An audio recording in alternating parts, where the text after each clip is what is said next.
understand why it's not focusing. This thing, it does not want to focus on my face. Camera, I am wicked, but I cannot do this. I'm wicked, but I cannot do this. Oh, God forgive me. So you want to edit videos like a pro. Have things jumping off the screens, editing zooms, putting big text like this. Well, you've come to the right place, I think. As you can see, I'm very qualified to teach you this. My name is Nibuke. That is also my Instagram, little plug, little plug. And today I'll divide the class into 5 parts. Cuts and zooms, transitions and freeze frames, music, sound effects, plugins, overlays, and thumbnails. This is gonna be channeled towards general information, so you can use this in a lot of different softwares that you're using. That being said, here is a list of the top paid sites that you can use and then the top free sites that you can use. You have things like Premiere, Final Cut, Filmora on one end, davinci, iMovie, CapCut, inshot on the other end. You can use these for short content, you can use these for longer form content. And people have achieved amazing results with each of the software. So lesson 1, do not tell me that you cannot achieve a masterpiece with what you've got. So when you're importing different footage into your computer, remember that there's different footage that you can use. There's A-roll, which is me talking to you right now. Hello? Hello? And there's B-roll, which is where you're doing actions, but you're not directly talking to the camera. You can put this on top of any video and it gives it a nice feel. Then there's voiceovers, which is you talking over B-roll.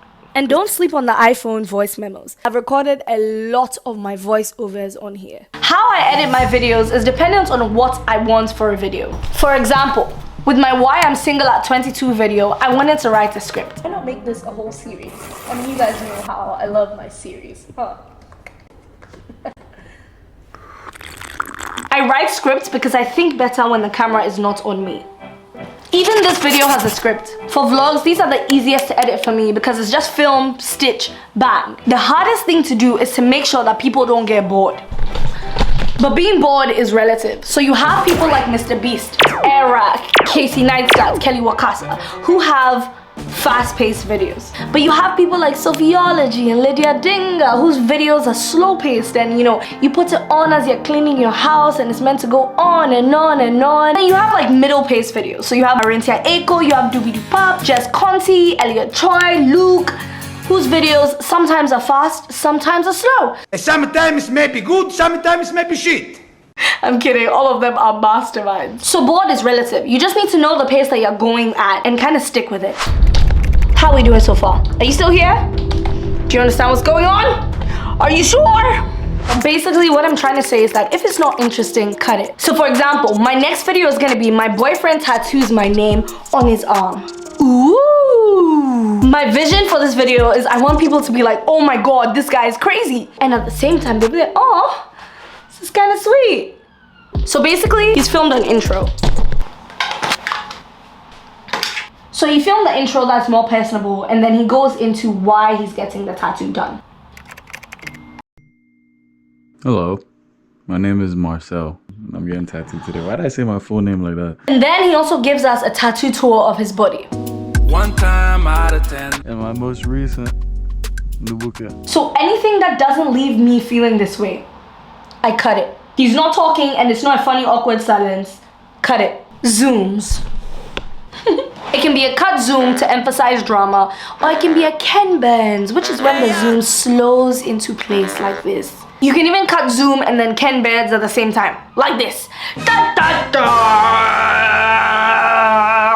See what I did there? It's so funny because the other day I was watching Your Mom is Ashley's Q&A. I am not currently in New York City. It's beautiful, it's sunny, it's warm. I was just watching it. Why does she keep zooming? Like she was zooming. And I was just like, wow. People really zoom to help you keep your attention. That's what it is. Zooming allows the video to not be plain, right? So if something like a question and answer, you need to be very innovative. How am I keeping people engaged? That's the energy you should bring to a video. Transitions, freeze frames, and fonts. For most editing apps, there are transitions. It's basically what takes a video from one side to another. The popular one that I use the most is slide. And then you can adjust the timing to make it go fast or really slow. But I'm gonna be honest, for me personally, the more complicated the transition, the more I'm like, guys, Are we children? Don't come for me because I know how you guys like to tussle. But for me, when it comes to transitions, the simpler, the better. Fonts give the video a certain feel. And God knows I've been through my fair share of fonts. That's what she said. So find what you like and try it. I like things like Helvetica Newy, Helvetica, Baby Doll, Impact. Research shows that more people focus on the screen when there's text on it. So that might mean that you need to subtitle your videos more. Tracking or spacing your words so that the letters are further apart or closer together. Outlining, drop shadow, all of these things give depth. But if you use it in the wrong way, it can either be really nasty looking like this, or look really cool and aesthetic like this. My favorite effect, the freeze frame. Okay, I'm not actually frozen, but I thought I'd try the effect. I used this in my last video. Wow. Sorry. I used this in my Amsterdam video. I just want to say. I used this in my sending a quiz to all the boys I've ever had a crush on video. Oh my god, what is that? Oh my god!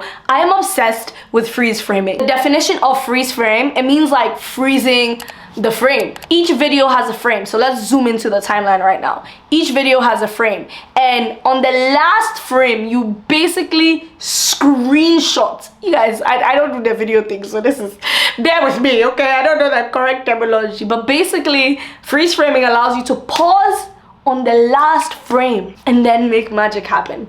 So that's all I'm gonna say about freeze framing. Google it. Are you still with me? Are you still with me? Let's move on to music, baby. How do you find music for your videos? The good old YouTube search bar is your best friend. You need to look for non-copyright music or copyright-free music, which essentially means these artists have created their music so that you can use it as well. You know, you can't just put some random Kanye West song on your video. Did Kanye say he wants you to put his song in your video?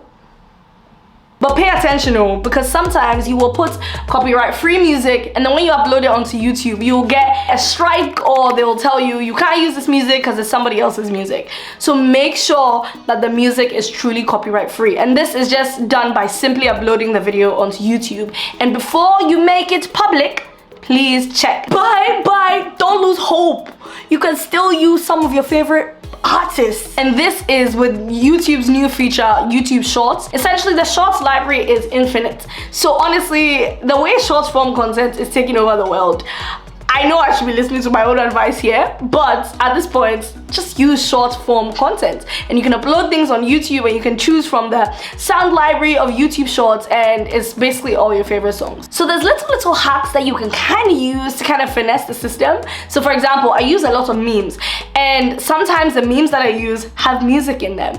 And so for example, in my Why I'm Single at 22 video, this was a really popular meme. I'm not single, I'm taken. Take it for granted. I added another song to the ending because this song is actually Labyrinth. I've never felt so alone, and so I had to put music at the end of it to almost like mask it, because I really liked the meme, but I really wanted to not get copyright hits. But that work all the time, but once in a while it works. And if it doesn't, YouTube will suggest its own library for you to replace a song. So let's say you've uploaded a song. All I have to do is go in YouTube's library and pick a song from the options that they have, which isn't always the greatest song, but you can make it work if you wanted it to. Or good old-fashioned make your own music. So I used to use Beyonce's Formation as the end of my YouTube videos. I just kept getting hit with copyright claims. So I quickly found one of those auto-tune app thingamajiggies, and I sung the ending of I just might be a black Bill Gates in the making, which actually translates to Beyonce's I just might be a black Bill Gates in the maker. But these are some other sites that you can find copyright-free music for free. But I'm also very obsessed with the kind of music that I have in my videos, and so I needed to have a certain feel, whether that's lyrics or no lyrics. So I've actually used Epidemic Sound and Artlist before, which are some of the top music streaming non-copyright free music sites. That was a mouthful. But basically, if you pay for a certain subscription, give you a never-ending library of music that you can use in your videos. And I really liked it. I started with Artlist, which was really great. Like, it was carrying me through.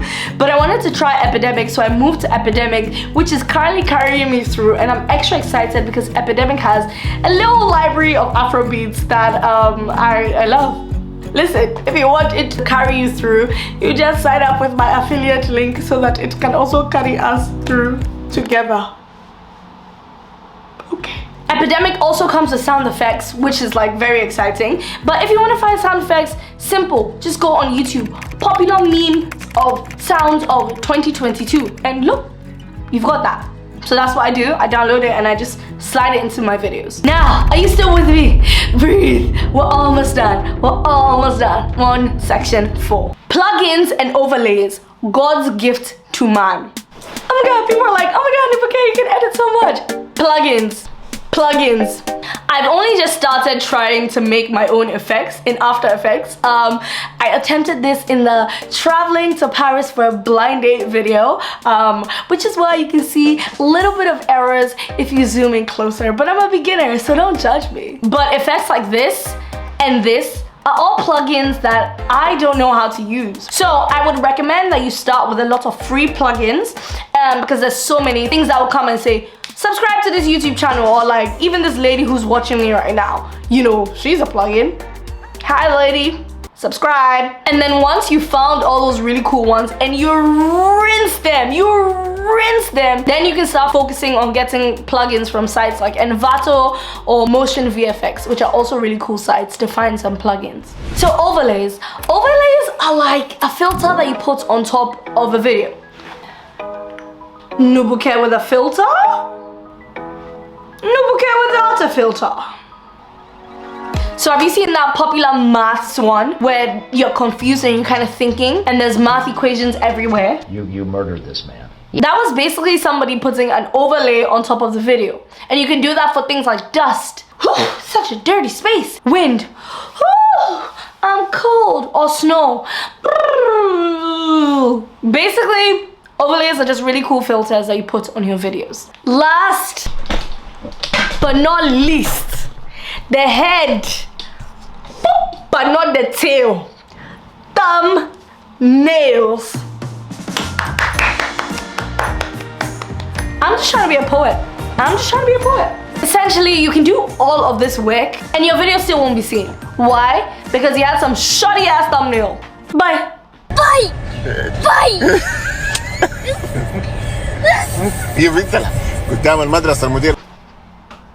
And this is some area that I'm really trying to improve on because my thumbnails myself. Wait a minute. Isn't that what you said in the last editing video? Thumbnails. Honestly, I'm still exploring this area myself. You know, even my last video, I'm probably gonna change the thumbnail. And I changed it already when it was in production. And it's probably not gonna finish its lifeline there. Same with my London video, same with my Paris video. Thumbnails require the same amount of energy you put on your videos. That's how important thumbnails are. You have sites like Canva, which is free, and I use Canva for the longest time ever, and I still use Canva because it's literally that good. Or you can pay for sites like Photoshop and PicMonkey, which are also really great places to edit your thumbnails. When you finish with thumbnails, then you think of things like titles and tags, just everything that basically signifies the most random person. Click on this video. And so I hope that this video has helped. I hope it has given you the knowledge that you needed to pursue your life as a video editor. Let me know if you have any questions below. I will be on the comment section happily answering it. Beyonce outro together. I just wanna be a black Bill Gates in the vacant.